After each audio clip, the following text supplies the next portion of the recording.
based on the Hunt for the Unicorn tapestries, and in one of the tapestries it's goring a hunting dog. So that was why I had looked over sideways and I saw that's just a type of fake blood you buy at a Halloween store. It actually looks really good. And I just kind of layered it to get some darker colors over the top of it. Yeah, so that was my disgusting, gory, blood-covered.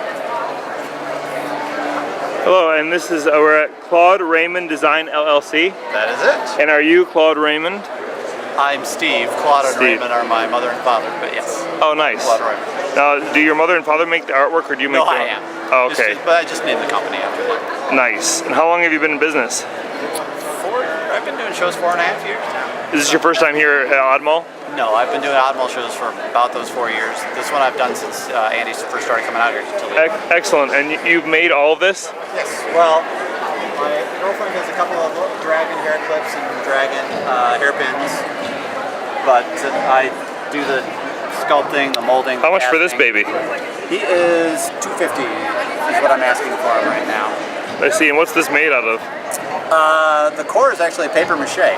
Okay. A paper mache form. So, and then I sculpt over it with epoxy clay. So no beasts were actually harmed in the making of this? No.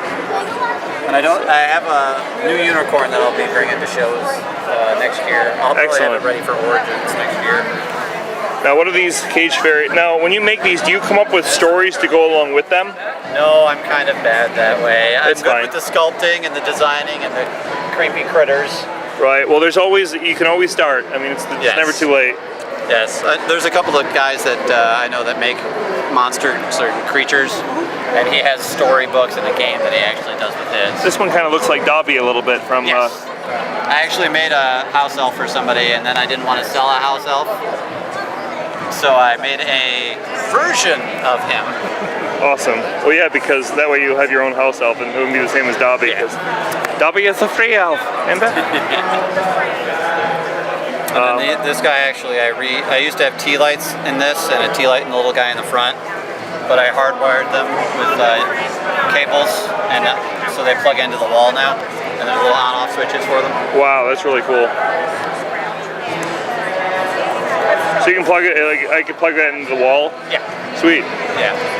This one, I think one's on a 10-foot cable and one's on a 6-foot cable. Is that sort of like the Ents from Lord of the Rings? Yes. And is that the sphere that they had or whatever? I don't know what I was. Yeah, it's kind of. I was thinking babe. Like with him, I was thinking he's growing a baby tree sprite, and I had made a bunch of these for something else, and I liked the idea, so I went with him, kind of warming himself or guarding a little egg, a fairy egg. How long does it take you to make these guys? The neoprene things, I usually can get a batch of these done. I work in batches so I can save time, and then saving time means I can sell them price lower.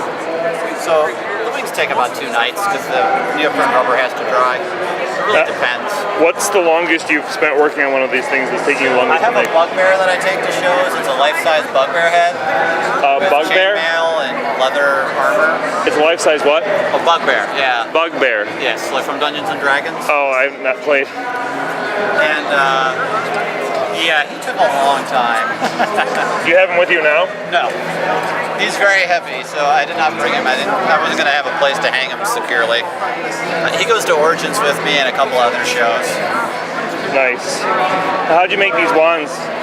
The horns are actually from a unicorn that I made, and I cast the horn for it. So instead of just using the mold once, I cast them in resin and then I hand paint them all, and I can paint them in different color schemes, styles. Nice. And I take it, are you a fan of the Smurfs or not a fan of the Smurfs? I watched them when I was a kid, so I guess I was technically a fan. Right. But I grimly, for some reason, got it in my head to do a trophy Smurf. Right. Well, these could be the ones from the movies that nobody asked for. Right. Well, this is really neat, and then you have more online as well, more inventory items, more items. I have some stuff listed on my website. I'm going to be working back on Etsy in November and December at the end of the year to put some stuff up on Etsy. I used to have Etsy listings, but a lot of my stuff is one of a kind, so it's kind of hard to put together something and then have it gone in a moment and then relist it other good.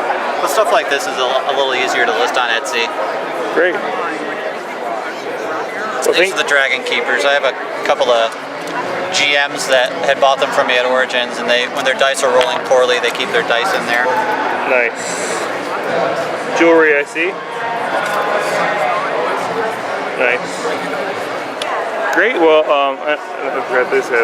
Well, thank you so much for your time. Thank you. Enjoy the rest of the show. Oh yeah. And look me up on Facebook, Claude Raymond Design. Thank you.